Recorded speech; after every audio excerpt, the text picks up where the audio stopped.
तर हॅलो गाय, स्वागत आहे तुमच्या विक्या ब्लॉगमध्ये. आज आपल्याला काहीतरी वेगळं कॉन्टेंट भेटलेलं आहे. आपण चाललो आहे पारनेरला ते ॲडमिशन काढण्यासाठी. आपल्याला घ्यायची दुसरीकडं. त्यामुळं हे बघा तुम्हाला दाखवतो. निघालो आहे आपण पारनेरच्या दिशेने. आपली महिना पण एकदम ओकेमध्ये पळत आहे आणि आपली तब्येत पण थोडीशी खालावल्यासारखी वाटत होती. थोडंसं व्यवस्थित वाटत नव्हतं. तरी पण आपण निघालेलो आहे पारनेरच्या दिशेने. आज दिवसभरात जे काही होणार आहे ते टोटली आपण दाखवायचा प्रयत्न करणार आहे. तुम्ही पण चॅनेल बघत राहा आणि सबस्क्राईब वगैरे करा, लाईक करा, शेअर करा. आता तुम्ही म्हणता भाऊ एकच शर्ट आहे का याच्याकडे? नाही, तसं काही नाही. आपल्याकडे शर्ट भरपूर, पण आपल्याकडे नव्हता. हे बघा कसा आहे दुसरा शर्ट. नाद करते काय असा विषय राहतो. हे बघा आपण आता सध्या पुणेनगर हवेने चाललेलो आहे. ॲडमिशन काढायचा मुद्दा असा की पारनेर आपल्याला लांब पडत असल्या कारणाने आपल्याला जाणं येणं होत नाहीये. प्लस तिकडे ध्यान पण देता येत नाही का, घरच्या कामांमुळे किंवा काय. त्यामुळे आपण ॲडमिशन काढणार आहे. तुम्हाला मी गाडी एकटा वाटत हा एकटा नाही, तिघं बसवले. तिघं नात करते काय.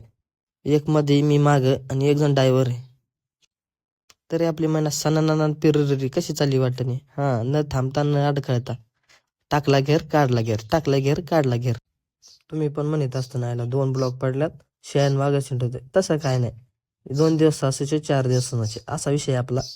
आता आपण डायरेक्ट संध्याकाळी घरी जातो. सकाळी सकाळ घर सोडल्यामुळे भूक लागली झालं. हॉटेलमध्ये आलो. हे बघा 2 वडापाव खाल्ले. 2 मित्र आपली वाट बघत होते. ते कॉलवर कॉल करत होते. ते म्हणले येऊ का? मी म्हणलं हा चहा पितोय फक्त, आलोच 2 मिनिटात असं म्हणून 2 वडापाव चावले. नका त्यांना दोघांना घेतलं आणि निघालो पारनेरच्या दिशेने. एकच आला मित्राच म्हणून त्याला म्हणलं फोन घेऊन बोलू नको. आणि आपण गेलो ॲडमिशन मध्ये. ही पावती घेतली आपल्या हातात, ही पावती दिली. लागलो सिग्नेचर आणायला. आपण तसं सिग्नेचर आणायला गेलो. मधला थांब, मी देतो 2 नेण्याची गोष्ट, तुला काही काळात येत. मग त्याने घेतला फोन माझा, केलं चालू. थोडंफार हा पण बोलला, तो पण बोलला. मग नंतर म्हणले धर भाऊ, आता धर फोन, बोल तू तुझं नाही का. त्यानंतर मग मी असं माझा घेतला मी फोन. त्यांच्या नेण्याच्या गोष्टीला तिथं श्रद्धांजली वाहिली. तो म्हणला धर फोन. मग मी घेतला फोन, न लाजता केला ब्लॉग चालू करायला माणसांमध्ये. मग असं जो काढीत आपण निघालो होतो घराच्या दिशेने पारनेरहून. निम्म वाटत आलेलो आहे आपण. घराच्या दिशेने निघालो होतो. थोडंसंच लय नाही, थोडंसं घाटाच्या मागं होतो आपण.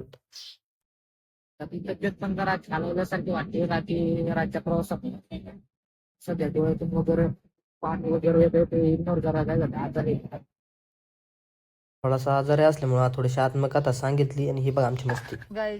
हा बघा, हा याचं नाव काय? नाव आठवले आता नाव सांग ना. माय नेम इज आदी.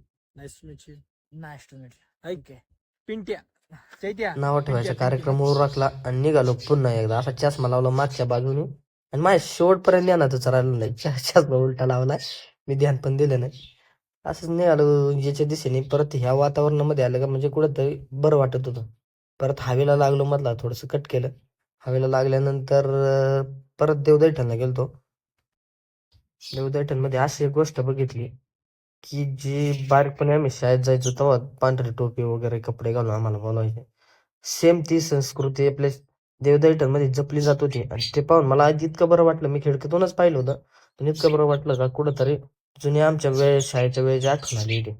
आणि त्याचं पालन पण केलं पाहिजे, ते पण तेवढंच गरजेचं आहे. कारण की महाराष्ट्राची पहिली ओळख म्हणजे संस्कृती. अशा पद्धतीने आज दिवसभराची आपण हालचाल दाखवलेली. आपल्या ब्लॉगला लाईक करा, सबस्क्राईब करा आणि शेअर करा विसरू नका. धन्यवाद.